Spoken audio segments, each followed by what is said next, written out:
Make a mistake or two. ഇപ്പോൾ കഴിഞ്ഞ ദിവസത്തെ വീഡിയോയിൽ നമ്മൾ കണ്ടതുപോലെ തന്നെ തീർച്ചയായിട്ടും അബദ്ധങ്ങൾ എന്തെങ്കിലും സംഭവിക്കാൻ പോകുന്നുണ്ടെങ്കിൽ അത് സംഭവിച്ചോട്ടെ എന്നുള്ള രീതിയിൽ തൽക്കാലത്തേക്ക് നമ്മളൊന്ന് കണ്ണടയ്ക്കാമെന്ന് പറഞ്ഞു. പക്ഷേ ഈ അബദ്ധങ്ങൾ സംഭവിച്ചാൽ മാത്രമല്ലേ അവർക്ക് ആ കാര്യങ്ങൾ പഠിക്കാൻ പറ്റൂ. അബദ്ധങ്ങൾ വരാതെ സൂക്ഷിക്കുകയാണെന്നുണ്ടെങ്കിൽ അത് നല്ലതാണെന്ന് ഒരുപക്ഷെ നമുക്ക് തോന്നിയേക്കാം. പക്ഷേ ജീവിതത്തിൽ നമ്മൾ എന്തെങ്കിലുമൊക്കെ പഠിക്കുന്നത് ശരിക്കും അബദ്ധങ്ങൾ, ഒന്ന് രണ്ട് തെറ്റുകൾ സംഭവിക്കുമ്പോഴാണ്.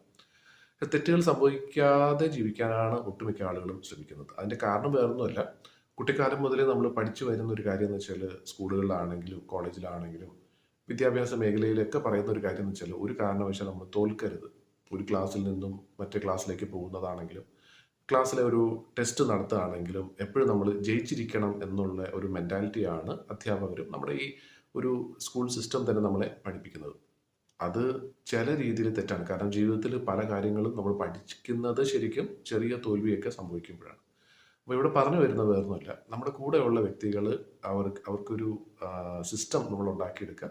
ഒന്ന് രണ്ട് അബദ്ധങ്ങളൊക്കെ ചെയ്താലും കുഴപ്പമില്ല എന്നുള്ളത് അവരെ പറഞ്ഞ് അല്ലെങ്കിൽ അതൊന്ന് ബോധ്യപ്പെടുത്തുക എങ്ങനെയെങ്കിലും.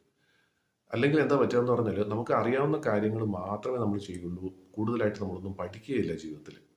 അപ്പോൾ തീർച്ചയായിട്ടും എന്തെങ്കിലുമൊക്കെ നേടിയെടുക്കണമെങ്കിൽ റിസ്ക് എടുക്കേണ്ടി വരും. റിസ്ക് എടുക്കുക എന്ന് പറയുന്നത് തോൽവി കുഴപ്പമില്ല, ഒന്ന് തോറ്റാലും പ്രശ്നമില്ല എന്നുള്ളൊരു ഫീലിംഗ്, ഒരു കോൺഫിഡൻസ് നമുക്ക് വന്നാൽ മാത്രമേ ജീവിതത്തിൽ നമ്മൾ മുന്നേറാനായിട്ട് നമുക്ക് സാധിക്കൂ.